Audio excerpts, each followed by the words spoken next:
Yeah, he it down. He sure did. I seen it in her eyes. You saw it in her eyes. That wasn't all Tupac did. Additionally, he composed a six-figure love letter while incarcerated. From Kanye, who waited 10 years through her previous romances, to Eminem, who turned an adolescent pop star's crush into a 20-year conflict. These rappers went insane after meeting their crushes. You'll be shocked by what this last one did. Fasten your seatbelt. Now, let's get started. Eminem. In 1999, Christina Aguilera was 18 years old, had just released her #1 debut album, and had a slight crush. A harmless little crush on America's biggest new rapper. I'm looking forward to meeting Eminem, actually. You want to meet Eminem? Yeah, I want to meet Eminem. I think he's cute. Eminem shared the same sentiment. He claimed to think she was cute and saved a poster of her after she won the 1999 MTV Europe Music Awards. It was reciprocated. It was delicious. Back ago, gossip magazines thrived on this type of celebrity flirtation. Then in early 2000, everything collapsed. Christina talked about hearing reports that Eminem had secretly wed Kim in her MTV special, What a Girl Wants.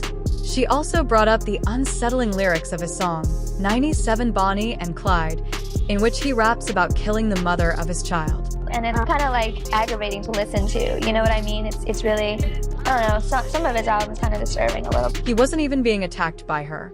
When she voiced her concerns about domestic abuse as a teenager, Eminem took it personally, genuine on a personal level. I was like, no, you didn't just say that, you little b-. And then she said, yeah, and you know, doesn't he have a song about his baby's mother? He released the original Slim Shady months later, and everyone on the planet heard him retaliate against her. A little on wax, he called her. He claimed that she had given him an STD. In the music video, he transformed her into a blow-up doll. He didn't end there. He talked about snatching her by the hair and dragged her across the Sahara on the song, Off the Wall with Redmond. Then she was made fun of as Christina Aguilera in a whole animated web series episode. The conflict lasted for nearly 20 years. Eminem mentioned her name once again during his kickoff freestyle in 2018.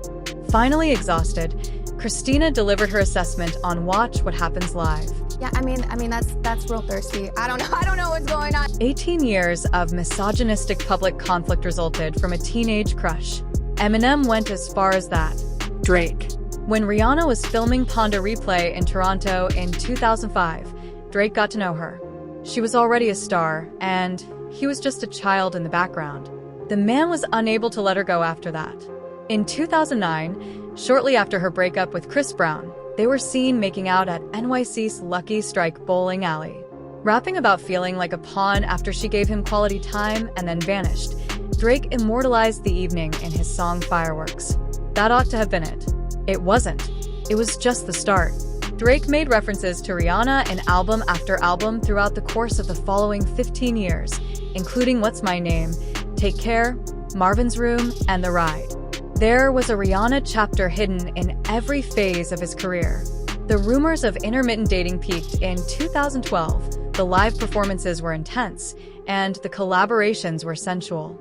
Then came the 2016 MTV VMAs, where Drake gave Rihanna the Video Vanguard Award and declared, in front of millions of people, that he had been in love with her since he was 22.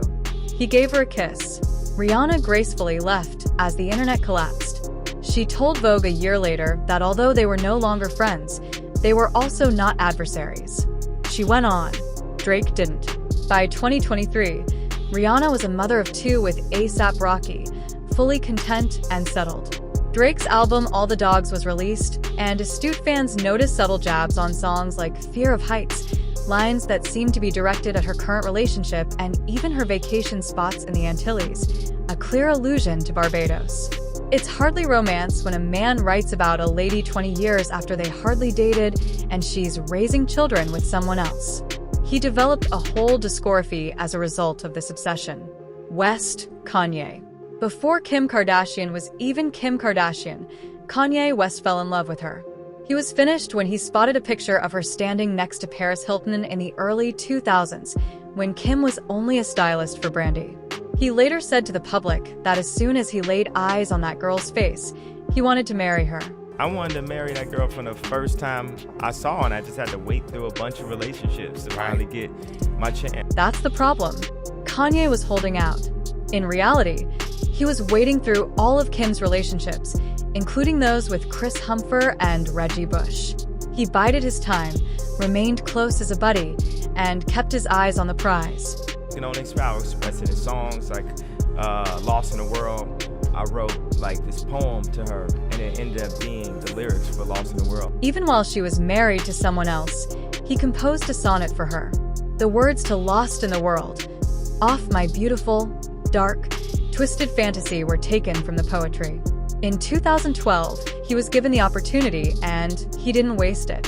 On her birthday, he proposed with a full orchestra and a 15-carat ring at a baseball field. The Kim empire was constructed by him. He incorporated their whole romance into reality television. He created a worldwide media circus out of 10 years of waiting. The problem with waiting so long for someone, though, is this. It doesn't always turn out nicely. In 2025, Kanye expressed on a live stream that he wishes he had children with Paris Hilton rather than Kim due to the wealth of the Hilton family. Suddenly, the man who had been pining for almost 10 years was publicly rewriting history. When admiration turns into obsession, that's what occurs. The distinction between fixation and love is becoming increasingly hazy. Shakur Tupac. Tupac and Madonna were secretly dating in the middle of the 1990s. According to all accounts, the relationship was strong, but no one knew until Madonna eventually revealed it on Howard Stern years later. There is a story about it in E40. He claims that one evening, Madonna was in the passenger seat when Tupac arrived to Saturday Night Live carrying marijuana for him. So he pulls up, but guess who he pulls up with? Who? Like a virgin. It was that type of love. Public and wild, but not overly hostile on either side. However, Tupac's imprisonment in Clinton Correctional Facility in January 1995 was the true testament to the depth of his emotions. He sat down and penned a 3-page handwritten letter to Madonna at 4:30 in the morning, apologizing and outlining the reasons behind their breakup. The letter weighs a much. He described how a young black man found it challenging to appropriately express love for an older white woman as a result of racism. He expressed regret for his actions. He cautioned her about potentially harmful individuals in her social group. To have a face-to-face conversation, he even invited her to visit him in prison. The letter was put up for auction years later. Citing privacy concerns, Madonna attempted to stop the sale, but was unsuccessful. The letter fetched a hefty 6-figure price. Consider the degree of obsession required to write a 3-page letter of apology to a well-known woman from a prison cell at 4:30 in the morning. It wasn't a casual notice of breakup. In a relationship he was unable to resolve, that man was emotionally drowning. Madonna was addicted, according to E40, who witnessed it firsthand. He took it down. He sure did. I seen it in her eyes. You saw it in her eyes. Pac carried that passion with him to the afterlife. Hip-hop history now includes the letter, The Future. In 2013, Future and Sierra were a couple. In Times Square, he proposed. Future Zahir was their joint child. It appeared to be the beginning of eternity in May 2014. It wasn't. The engagement ended at the end of 2014, and the breakup quickly became acrimonious. Future was accused by Tiara of having an affair with his stylist. Future disputed everything and provided Entertainment Weekly his account of what happened, claiming that their relationship had nothing to do with the fact that 95% of relationships end in adultery. They simply drifted apart. He then composed the song. With Future drowning his suffering in lean, songs like Throwaway and Codin' Crazy from the Monster mixtape became coded breakup anthems. Today, we are all familiar with the toxic rapper character. That heartbreak gave rise to it. However, this is where Future really overreached itself. Tiara moved on. In 2016, she wed Russell Wilson. Together with the NFL quarterback, she created a lovely family. The story was finished by any standard. The Future ought to have moved on as well. He didn't. In July 2023, some 10 years after their breakup, Future joined Quavo on the song Turn Your Click Up and took aim at Russell Wilson, a man who had nothing to do with their relationship, but just so happened to become married to his ex-Future, really stated in a 2014 interview that he had brought Carrera into his life 7 years prior to their meeting. Me and Rock, we was riding and she was shooting a video on the curb and he was like, man, I know. I was like, dang, she look good, man. Before they even spoke, they were fixated for 7 years. After that, there was a courtship, a split, and almost 10 years of public humiliation. If his life relied on it, Future would never be able to go on. He continued to rave about her husband while Carrera continued to win. Meek. Before it was hip, Meek Mill had a craving for Nicki Minaj. We are discussing 2010. He was tweeting at her, sharing freestyles about her, and remixing Drake's Miss Me to express his desire to sleep with her someday. It's clear that he hit it hard. No filter. Rapper lust on full display. After Nicki's long-term relationship with Safri ended in 2014, Meek was given his chance. They began dating. He was included in her album, The Pink Print. In interviews, he referred to her as his fiancée. Meek expressed his feelings for the Rio in detail when they sat down, treating her as if she were his idealized version of himself. Everything I ever rapped about in my life came true. If I like listen to all my old mixtapes as a kid, stuff like that, all the cars and stuff. He had been speaking it into existence for years, according to his own words. Don't get it wrong, I know all Nicki raps, even before I ever knew her. Because she be laughing when I be rapping her rap. Because she was your dream girl. For 2.5 years, they were the hip-hop power couple. Then, in January 2017, Nicki announced on Twitter that she was no longer single and was concentrating on her career. Years of one of the messiest post-breakup feuds in hip-hop history ensued. Cryptic Instagram shade, sub-tweets, a 2020 verbal brawl in West Hollywood that got caught on tape, mutual claims involving family members, and serious allegations. After dating her for 4 years and publicly lusting after her on Twitter, the man was unable to end their relationship amicably years later. The entire storyline of Meek and Nicki began as a fairy tale. He came to life as a warning about falling in love too loudly and losing someone too publicly. The young boy never broke again. NBA YoungBoy rapped over Jay-Z's track in a freestyle titled The Story of OJ Top Version that was released in October 2020. Additionally, he didn't make a subtle shot on this freestyle. Like a sniper, he fired it. He talked of wanting to persuade Fee, his manager and a longtime Lil Wayne acquaintance, to let Lil Wayne's daughter Regina Carter know how big of a deal it would be if they had a child together. On the bar itself, however, he even claimed to be serious. The gossip went crazy. What was going on was explained by The Morning Club. In addition, it looks like he's shooting his shot at Regina.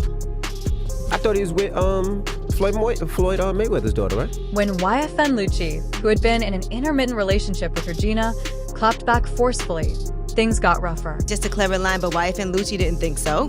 And he actually posted, boy, a real bitch in person. Is he still with Regina? Young boy didn't change his mind. The line was not softened by him. For the entire hip-hop community to analyze, he left it in the freestyle.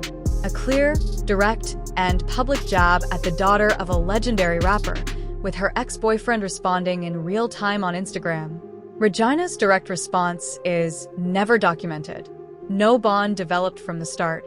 A young rapper from Baton Rouge publicly expressed his desire to establish a family with someone he hardly knew on a viral freestyle that the entire world could hear.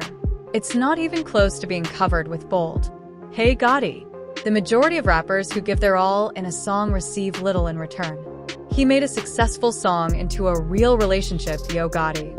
Yachty released the song, Down in the DM, at the end of 2015, and it quickly shot to the top of the charts. The song wasn't subtle, and fans and industry insiders quickly discovered out it was directed specifically at Angela Simmons, the daughter of Rev Run from Run DMC. It was a full-length commercial single disguised as a romantic letter. This is the crazy part. It was successful. Soon after, Angela noticed that they were dating. It was genuine. It was verified and unfolded in the public light for a while. The enthusiasm is well captured in a moment from an interview with Yachty. I feel like it's, you wanna take that? I feel like, yeah, go ahead. It's, yeah, what up? Hello? I'm doing an interview right now. In fact, Angela called him during a recorded sit-down. She was on the phone. He was sidestepping. In actual time, the chemistry was present. Okay. All right. It was Shorty. Yeah, I wanted to say hi, but I was just... You should have. I should have. Yeah. Eventually, the romance ended. In subsequent interviews, Angela added that although they weren't in sync, the love was genuine, that he might not have been prepared. However, Yodi accomplished what most rappers can only imagine for a small period of time. For his crush, he wrote a popular song. In fact, the crush said yes. Royce stands 5 feet 9 inches tall. The Shady 2.0 cipher from the 2011 BET Hip Hop Awards is now legendary. In front of millions, Eminem Royce rapped 5 Foot and Slaughterhouse and Yellow Wolf over the Tried by 12 instrumental. In the middle of his verse, Royce to 5 feet 9 inches dropped 2 words that would dominate Twitter for more than 20 hours. Hello, Rihanna. That's all. All he said was that. The brief statement that they would go together if she told him she loved his music once more came next. Before he continued to rap, Rihanna performed a casual, aimed at the world's largest pop artist. 2 words were spoken on a national stage in front of every significant rapper. Twitter erupted. Hi, Rihanna was popular for almost a whole day. Then the unimaginable occurred. In response, Rihanna herself said, "Hi at Roycea 59. Royce later told Vibe that the statement wasn't entirely made up. At the V Festival in the UK, he had really run into Rihanna, who approached him to express her admiration for one of his tracks. The cipher line was his attempt to honor that one instant by reaching back across time and space and placing a wager that it would land. It's great because it landed harder than anyone could have imagined. It was neither a long-form preoccupation nor a spooky lyric. In just 2 syllables, it conveyed confidence. Royce made his statement to the world. I see her. I respect her. And I'm not afraid to say it on the biggest stage in hip-hop. Rihanna admitted it. The moment of the year was shared on the internet. And no one went over any boundaries. You do things that way. Drake. Drake's 20-year romance with Rihanna has already been discussed, but his musical career is not limited to just one celebrity crush. He follows a pattern. Additionally, in 2010, he released one of the most daring and eye-catching crush bars in contemporary hip-hop history, directed at Nicki Minaj, his label mate on Young Money. In the song Miss Me from his first album, Thank Me Later, Drake talked about how much he loved Nicki, that he hoped they would marry someday, and that he was serious if she was on board. He also mentioned how her verses attracted him and how well-fitting her jeans were. That's a marriage proposal to a label mate concealed in a verse on a first album. Over the years, Nicki has discussed their relationship on many shows. They've experienced highs and lows, arguments and reconciliations. She added that some of the best advice she has ever received in her profession came from Drake. What's your favorite Drake story? Like your favorite personal Drake story you can Oh my tell God, us? how he's always mad at me over something. Drake is always mad at me. She has compared their connection to that of an elderly married couple who constantly argue and reconcile. He always finds a reason to not be my friends anymore. We're like an old married couple. How many times have you guys fallen out? A lot. When you combine his fixation with Rihanna with the Miss Me lyrics, a distinct pattern becomes apparent. Drake transforms his crushes into works of art that reach the top of the charts. He pines in choruses and makes proposals in verses. He bases whole songs on the women he desires, but is unable to have. Depending on whose side of the speaker you are on, you may find it romantic or unrelenting. The stallion Megan. Rappers' tendency to publicly criticize their affections is not exclusive to men. During one of her popular Megan Monday freestyle sessions in October 2020, Megan Thee Stallion demonstrated this. Megan made a bold statement about not doing titles in the middle of the freestyle. However, if she went on a date, it would only be with Michael. No last name, which one had to be determined by the internet. Michael B.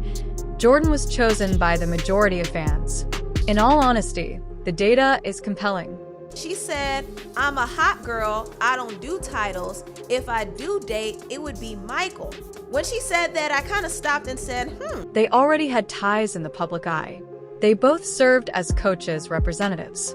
At New York Fashion Week, they had been seen together. Additionally, Michael B. Jordan publicly tweeted his support for Megan and even gave her flowers following the shooting event involving Tory Lanez. On her Instagram story, she acknowledged him by referring to him as Waterhead, a moniker that implies they were more than just acquaintances. He also sent Megan flowers as well, and Megan posted it on her story and said, "Thank you, Waterhead." So she's been giving him nicknames. He even placed emojis of flames beneath her twerking videos. I've been peeping his comments under Megan's post. One time Megan posted this video of her and her friends twerking, and Michael dropped this emoji under her video like he was shook. The airy nature of Megan's shot sets it apart from the men's on this list. There was no years-long campaign, no obsession, no diss tracks, just a self-assured lady using a freestyle platform to openly express her preference as the entire industry watched. It was a shot. It became popular on the internet, and weeks' worth of headlines resulted from the hype. In one bar, that is contemporary hip-hop crush culture. 50 Cent. Since 50 Cent isn't about a hip-hop star or an actress in his age range, it may be the most surprising story on this list. It's about the renowned British actress Dame Helen Mirren, who is in her 70s. For more than 10 years, 50 Cent has openly expressed his infatuation with Helen Mirren. On Fallon, Conan, Colbert, and every late-night couch he sat on, he will always refer to her as sexy. He makes a joke about waiting for her husband to die with grace and patience. He explained why he had fallen in love with her in a 2018 Conan appearance. I just saw her in the south of France when we was out there, and she just looked at me, and this interesting thing was going on in her eyes. He described in detail the energy he felt when he saw her in the south of France, even while her husband was seated close by. And she looks at you like she knows she's sexy, like in her mind. I'm like, her husband's not far behind while she's doing it. Conan hypothesized that her husband might perish in a Zeppelin crash. As long as he's alive, I wouldn't say yes. I wouldn't say yes while he's alive and later. Well, he's alive, yeah, he wouldn't say yes. Right. Yeah, it's not right. It's not right, because you know what? Yeah. I don't want nobody waiting on me. 50 Cent maintained his deference. In a way, that is the entirety of it. Each time, consistent across years, self-aware and playful.